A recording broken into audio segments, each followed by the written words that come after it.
Olá, internautas que acompanham o site Toledo News, eu sou o Kelvin Polasso e nós estamos de volta para mais uma entrevista, nesse momento recebendo o padre Hélio Bamberg, ele que é o pároco da Catedral e vigário-geral da Diocese de Toledo. Ele vai conversar aqui um pouco com a gente sobre a Semana Santa, sobre esse período de quaresma que a gente vivenciou, que a gente vem vivenciando. Então, padre, seja muito bem-vindo ao site Toledo News. Bom dia a todos vocês, bom dia, Kelvin. Que bom estar com vocês nesse momento tão precioso que a gente pode falar também das coisas de Deus, de fé, de esperança e caridade nesse momento oportuno. Bom dia a todos. Então, padre, a gente está iniciando a Semana Santa, iniciou ontem com as celebrações do Domingo de Ramos, mas vamos começar voltando um pouco mais atrás, falando sobre a Quaresma mais especificamente, que começa ali com a quarta-feira de cinzas, a quarta-feira ali logo após a terça-feira de Carnaval. O que dá para falar do que representa esse momento de Quaresma, esses pouco mais de 40 dias que antecedem essa última caminhada da vida ali de Cristo? São os 40 dias logo após o Carnaval, que inicia a Quaresma, e ela tem um sentido muito bonito, muito profundo, que começa com o próprio texto bíblico do profeta já, no início, rasgai as vossas vestes, o vosso coração, voltai para mim. É o Deus que chama a gente para uma vida nova, para conversão. Não quer dizer que a gente está simplesmente numa morte no pecado, simplesmente, mas que a gente recorda a condição, a fragilidade humana e, sobretudo, põe-se na mão de Deus na sua misericórdia plena. E aí são esses 40 dias de caminhada em que a gente vai aprofundando com o jejum, a oração. Antigamente se falava esmola, hoje a palavra esmola já é um pouco pejorativa, mas biblicamente é correta no sentido da caridade. Então são 3 elementos muito fortes. A oração, que ela tem um sentido profundo que nos leva a Deus. Não existe oração que não nos aproxima de Deus, não gera às vezes uma crise interior, no sentido que eu preciso mudar, eu preciso dar o passo a mais adiante, e me cria essa intimidade com Ele, não por uma coisa qualquer, mas porque Ele me ama e quer me dar uma plenitude de vida. Então encontro nele a sabedoria, a fortaleza, todas as graças necessárias sob o impulso do Espírito Santo para que eu possa viver como cristão. Então a oração sempre tem esse sentido de aproximação de Deus. Então às vezes ela pode ser também penitencial, pode ser louvor, pode ser gratidão, mas na Quaresma ela é muito mais penitencial, justamente buscando o reencontro com Deus. E o jejum, ele nos coloca numa certa liberdade também, né? Que não dependemos simplesmente das coisas materiais, né? Precisamos disso tudo é bom, mas a gente se coloca como a situação que tudo é apenas um meio para a busca da vida definitiva plena com Deus. Então o jejum nos faz lembrar que estamos peregrinos nessa terra e que precisamos passar por um processo que vai nos levando à presença de Deus na plenitude da vida eterna, né? Mas ela já acontece aqui, a ressurreição já é aqui. E a caridade, né? A esmola é a caridade, que a gente não pode caminhar junto de Deus sem a mão dada com o próximo. Isso nós temos que aprender realmente, porque cada vez mais está claro, e eu pessoalmente, depois de 36 anos de padre, percebo que o que moveu Jesus Cristo sempre foi a misericórdia, a bondade e o amor ao próximo, né? Ele vindo do Pai para que eu não perca nenhum daqueles que me destes. Então, esse sentido bonito das 3 ações, né? Da oração mais intensa, claro, a gente tem que rezar a vida toda, sempre, mas uma oração autêntica, e também, então, o jejum que nos liberta, nos dá essa grandeza de ver que as coisas só nos servem enquanto nos servem e não somos dependentes disto. E a caridade, que é indispensável. Entrando no aspecto assim, mais do jejum, né? A gente vê na época de Quaresma, alguns religiosos, alguns católicos, eles fazem a penitência, talvez de ficar sem beber bebida alcoólica durante o período, sem tomar um refrigerante, comer carne ou algum outro tipo de penitência, talvez algo ali que seja mais rotineiro da vida da pessoa, e ela abre mão disso durante a Quaresma. Como o senhor vê a importância desse tipo de penitência e também como que dá para transformar isso na vida das pessoas através de ações, através da vida religiosa como um todo? Com certeza é uma tradição milenar da igreja, também já do mundo judaico, antes do cristianismo, né? Eles também já tinham essa dimensão do jejum. O risco é a gente banalizá-lo. Não está sempre no ato do dia, desse momento, ou do dia da Sexta-feira Santa, ou durante a Quaresma, é muito bom. Primeiramente, vamos deixar bem claro, isso é muito bom, muito salutar, desde que nos leve, de fato, a uma libertação, como colocava, interior diante dos bens materiais, e perceber que a nossa vida é muito mais importante na vida escondida em Cristo, fala um texto bíblico, né? Buscai as coisas do alto, onde a vida de vocês está escondida em Cristo, nosso Deus, né? Mas tem seu valor muito forte. Agora, claro, não faz sentido se faz simplesmente por fazer e sem noção por exemplo, uma renúncia que se faz, ou bebida alcoólica, ou de abstinência de carne, coisa assim. Se você não reverte isso num sentido mais profundo da caridade, né? Então, não é só isto, é um ato libertador para a caridade, né? Também. Então, se junta aqui, né? Hoje o senhor entrou nessa questão da caridade.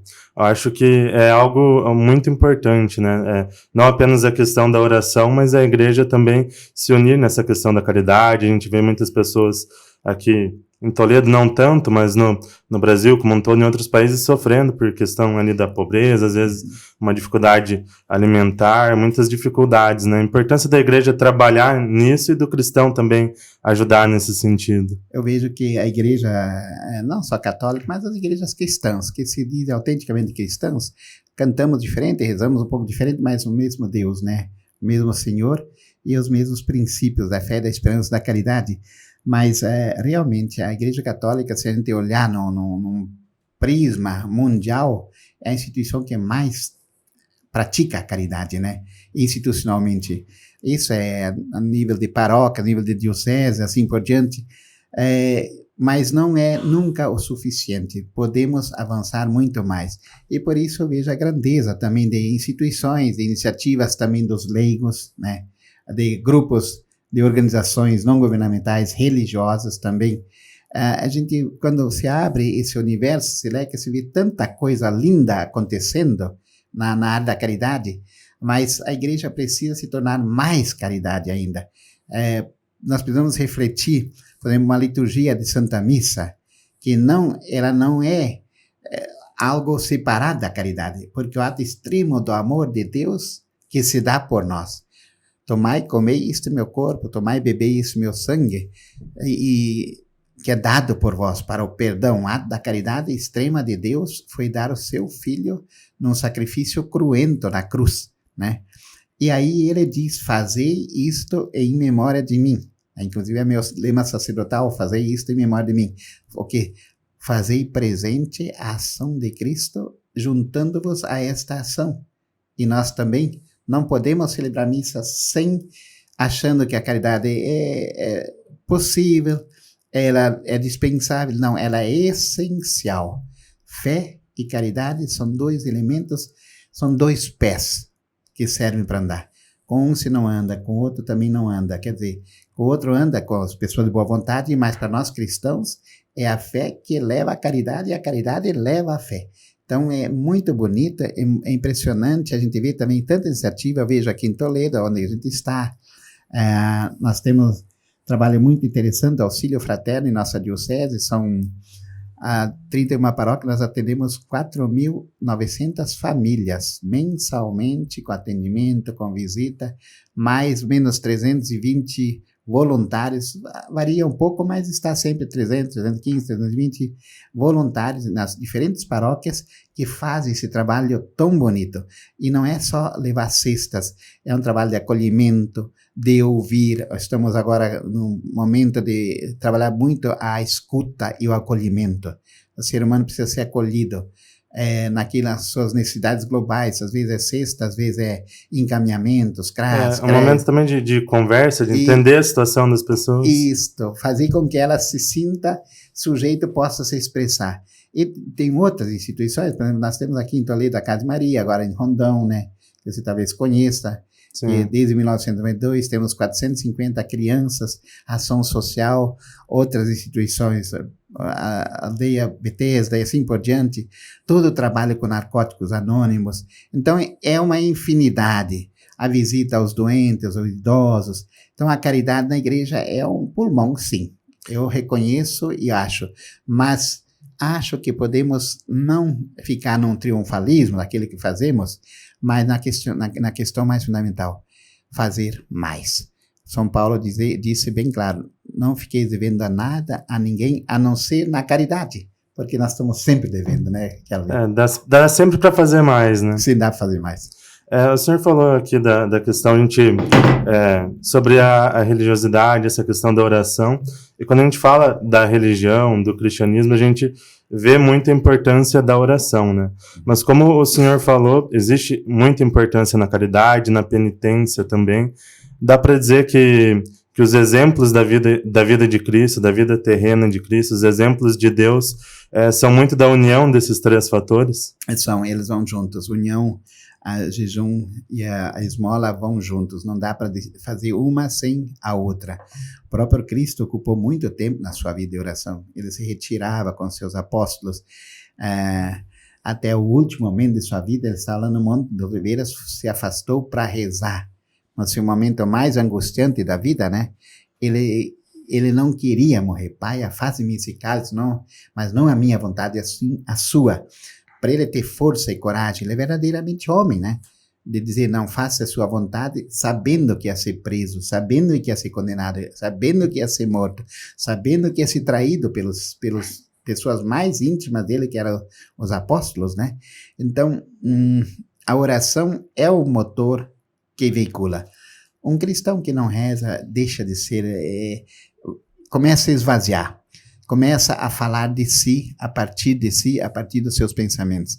Enquanto a oração nos faz sempre voltados para Deus. É uma conexão maior com Deus. É uma conexão, uma intimidade, e que nos põe sob impulso. Nosso querido Papa João Paulo II perguntaram para ele como é que o senhor faz para começar a oração. Ele dizia, eu invoco que o Espírito Santo reze em mim, né? Referindo-se a uma carta de São Paulo, né? Que o Espírito Santo reze na gente, que ele transforme a vida, que ele ilumine, que ele tire a gente das suas compreensões, das compreensões próprias, e põe-se na compreensão de Deus, né? E dá para dizer que a oração também é algo muito democrático, né? Porque apesar de a gente ter as orações da Igreja Católica, os evangélicos também têm as suas orações específicas, mas dá para dizer que é muito democrático, né? Porque qualquer um, se está ali com o Espírito, está, né, nesse clima, consegue fazer uma oração, ter esse contato com Deus, né? Com certeza, essa grande riqueza que nós aperfeiçoamos muito, nós temos orações fixas, né, previstas no ordo litúrgico da igreja, e que não dá para fazer simplesmente um carnaval de cores, simplesmente.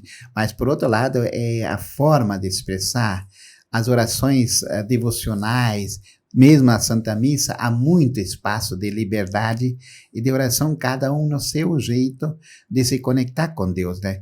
Nós somos uma comunidade, mas também uma comunidade de indivíduos.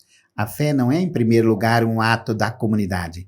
A fé é um chamado de Deus, uma graça de Deus concedida a você, Kelvin, concedida a mim. Que eu não tenho as razões da minha fé. Se eu alguém perguntar, por que você crê? Porque teu pai te ensinou, tua mãe te ensinou, ou o catequista, o padre ensinaram. Tá, tudo isso faz parte. Mas o que levou você a crer? Eu creio.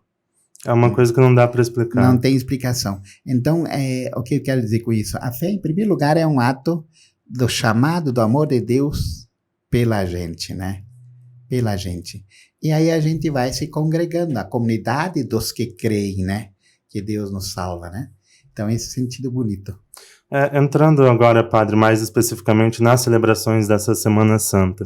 A gente iniciou ontem com as celebrações do Domingo de Ramos, tivemos várias celebrações aí por toda a diocese, vimos muitas pessoas participando, eu participei lá na Vila Boa Esperança, aqui onde participo, muita gente participando, confraternizando nesse momento de oração, de penitência. Como que dá para explicar essa primeira celebração, essa celebração do Domingo de Ramos, o que ela significa nesse início da Semana Santa? Ela é muito bonita. Ela, em primeiro lugar, é um reconhecimento do Salvador. Quem acompanhou o Evangelho de São Mateus ontem, não fala de Cristo. Eles falaram de um profeta. Do profeta que entrou na cidade de Jerusalém, porque ainda não tinha acontecido o evento da ressurreição, né? Mas é muito bonito, o povo o acolheu, o reconheceu pelos seus atos, por aquilo que ele disse, é alguém com autoridade naquilo que faz e naquilo que diz, é maior. É alguém que traz uma mensagem nova, um jeito novo. E as pessoas, então, estavam lá no contexto da Páscoa. E aí ele entra com jumentinho, o símbolo da paz, e entra, e as pessoas, o texto diz, arrancavam folhas, ramos, jogavam roupa, aquilo que eles tinham para manifestar, para mostrar, é um simbolismo da realeza dele. Ele é grande. Ele, depois do evento pascal, aí ele se torna realmente Cristo, Filho de Deus, ressuscitado, né? Então é um momento muito bonito dessa procissão, e a procissão ela tem sentido entrar junto na igreja, aí tem a Santa Missa, toda bonita, a narração da paixão, morte e ressurreição dele, né? Então os soldados, no final da texto, diziam, realmente é o Filho de Deus, né? E as celebrações continuam, aqui na Diocese a gente vai ter na quarta-feira a celebração dos Santos Óleos, né? Isso. Lá em Quatro Pontes.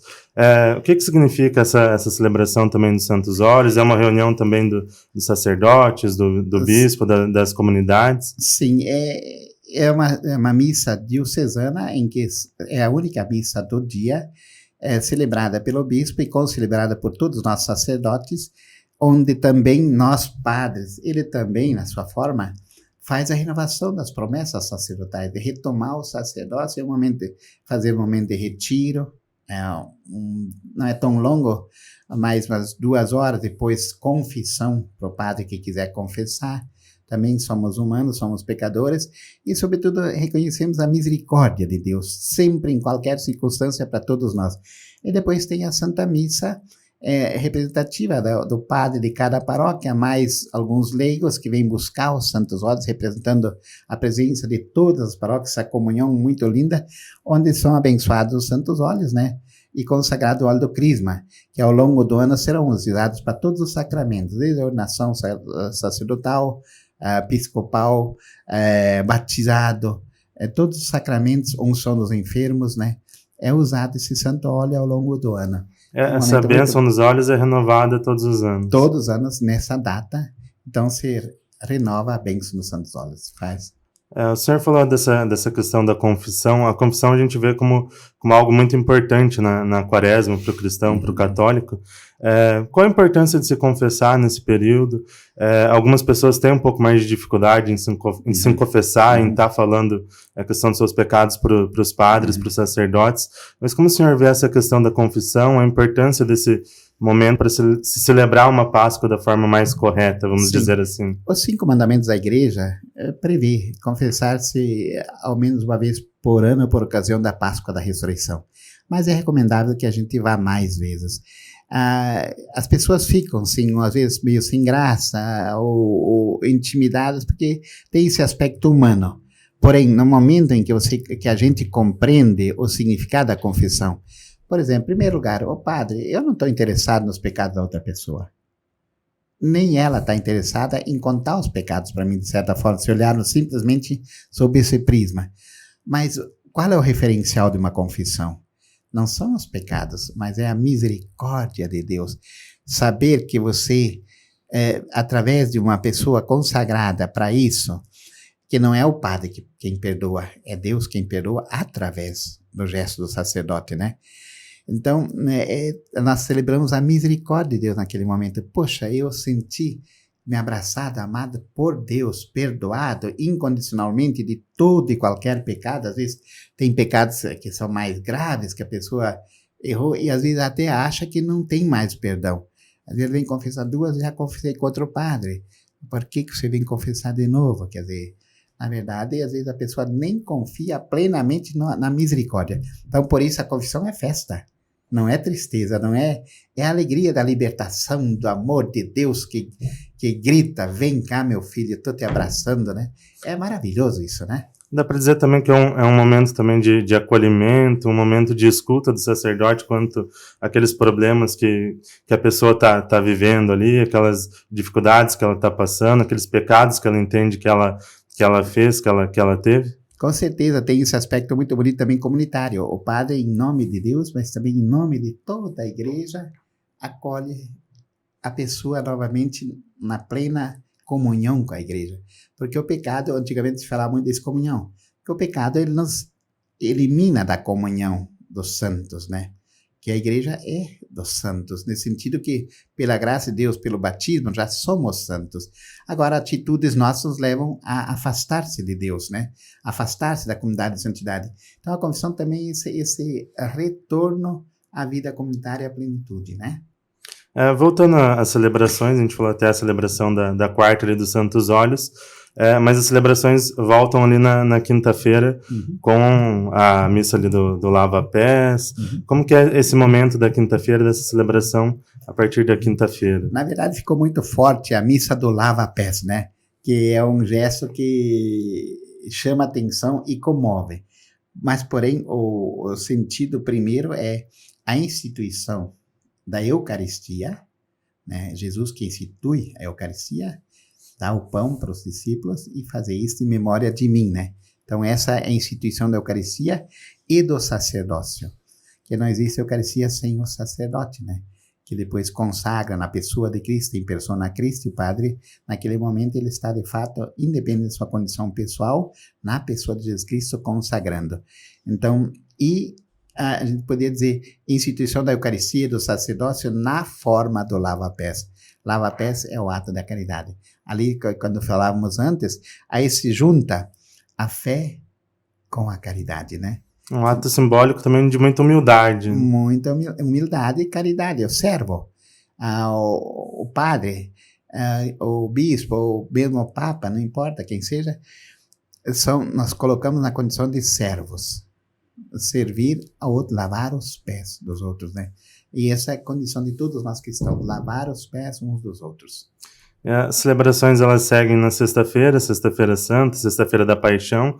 As pessoas começam já no início do dia, já a partir do término, né, do encerramento da missa de quinta-feira com as adorações, as devoções, encerra às 15 horas com a devoção à Santa Cruz, né? É um momento importante também. Exatamente, é o momento em que realmente fica aquela situação, a morte de Jesus na cruz. Isso é uma celebração da paixão e morte, que é uma memória, né? Nós recordamos, de fato, essa ação salvífica de Deus extrema na cruz. Então, e basta, celebra-se isto. Aí, antigamente, tinha muito mais a cultura do silêncio, da compenetração. Hoje o mundo está muito plural e a correria para todos os lados, então, mas se mantém essa postura, um pouco mais de silêncio, de compenetração, de reflexão, na qual nós também morremos aos nossos pecados e queremos nos preparar para uma vida nova com Cristo, né? Aí partindo, vamos para a missa, para a celebração do Sábado Santo, que é ali a celebração do fogo novo, né? Até uma missa que as pessoas costumam falar que é uma missa mais longa, ali tem mais leituras. O que dá para dizer que é o simbolismo dessa celebração? É muito bonito, realmente é a luz de Cristo. A luz veio ao mundo e o mundo reconheceu a luz, e a luz veio ao mundo e o mundo rejeitou a luz. São João, no prólogo dele, no início dele, fala exatamente isso. Então tem vários momentos, momento assim bonito, a igreja escura, simbolizando a morte ainda, e aí eis a luz de Cristo, entra-se e canta-se 3 vezes, né? Eis a luz de Cristo, e depois se acendem as velas e se acende a luz toda. E depois vem também a leitura dos textos bíblicos, que fazem uma memória. São 4 textos, o Êxodo junto, né? Não pode faltar. São a ação de Deus na história, no passado. A gente faz uma memória, e daí depois vem o Novo Testamento. De fato, aconteceu em Cristo esse momento novo definitivo, né? Então, com vários simbolismos muito bonitos, e é o dia, assim, por excelência do batizado também, né? Renascemos para a vida nova no batismo, né? Então, algumas paróquias fazem, outras não fazem, por causa da questão do povo hoje não tem mais essa paciência, né? Chega na missa muito longa, então eles procuram ir na outra, mas quem compreende o sentido de cada passo da Santa Missa é muito linda, depois se comunga participando desse momento de Cristo, né? Com Cristo e vivendo a plenitude da ressurreição, a alegria da festa, né? É viver a ressurreição, esse renascimento, também o renascimento da fé, dá para dizer isso. Isto, que nós já, na verdade, pela fé, já estamos vivendo essa plenitude da vida aqui, com tropeço e tudo mais, mas a certeza. São Paulo fala de uma esperança certa. Já estamos participando da vida plena com Deus, né? Quando estamos na graça de Deus, na bondade, nós somos imagem e semelhança dele. Então já estamos participando dessa condição. E a gente encerra essa Semana Santa com a celebração do Domingo de Páscoa. Sim, então domingo, dia de domingo, a gente fala hoje muito dia de descanso. Não. Domingo é dia da Páscoa, da ressurreição de Nosso Senhor Jesus Cristo e celebramos exatamente isto, né? Participamos desse momento e também revivemos. Então, ir à Santa Missa domingo para cristão católico que entende é uma necessidade, né? Às vezes a pessoa vem confessar, padre, pequei, porque no final mais se compreendeu que a Santa Missa não. Quer dizer, se tomarmos consciência da grandeza do ato, porque Deus nos chama, tanto que na saudação da missa é em nome do Pai, do Filho e do Espírito Santo, não em nome de ninguém, a não ser da Santíssima Trindade. A graça e a paz do nosso Senhor Jesus Cristo, o amor do Pai e a comunhão do Espírito Santo estejam convosco.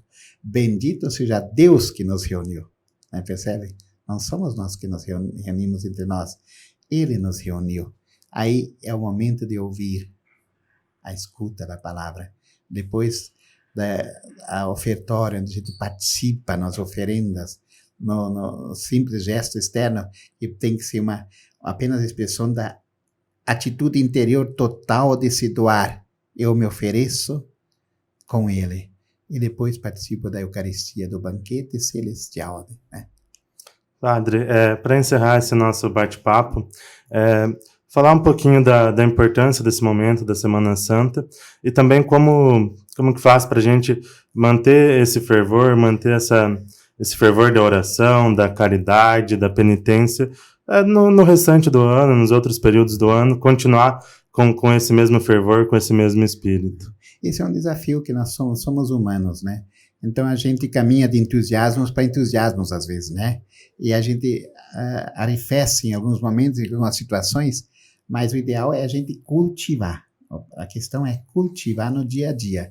Não há segredo. Quem não faz exercício físico começa a não conseguir mais caminhar, né? O esportista que não faz exercícios, muitos, não joga mais. Quem começa a se distanciar, ele começa a perder o sabor. Começa a perder um pouco aquela vontade, aquele afeto. A fé também se pode explicar numa linha do apaixonado, né?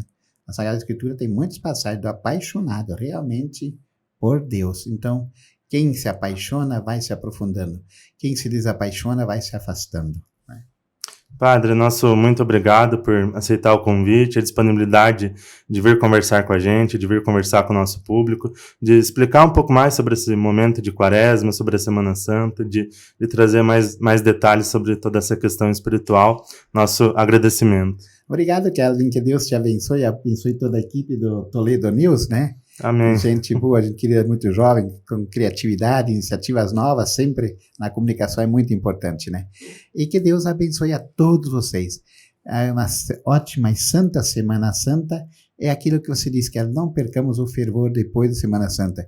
E para quem não é católico, está participando, que Deus abençoe você também na sua comunidade. Nós temos muito mais razões que nos aproximam e muito pouco para nos afastar. No verdadeiramente humano entre nós se encontra também o divino, e no divino que manifesta o verdadeiramente humano de nós. Que Deus abençoe a todos. Nosso agradecimento. Esse foi Padre Hélio Bamberg, vigário-geral da Diocese de Toledo e pároco da Catedral. Ele falou um pouco com a gente sobre a Semana Santa, sobre o momento de Quaresma que a gente viveu, sobre a espiritualidade nesse momento. Passou mais detalhes sobre as celebrações dessa semana na Igreja Católica, aqui na Diocese de Toledo. A gente se vê em breve para outras entrevistas, para outros conteúdos. Essa e outras entrevistas estarão disponíveis no nosso site, no www.toledonews.com.br e também em nossas redes sociais, no nosso Facebook, na nossa página no Instagram, no @site Toledo News, e também no nosso canal no YouTube. E lá tem muito conteúdo, tem o nosso podcast, tem outras entrevistas. Já aproveitem e se inscrevam no nosso canal, acionem o sininho das notificações, que vai ter muito conteúdo bacana para vocês lá. Então, nos vemos em breve. Até mais, galera.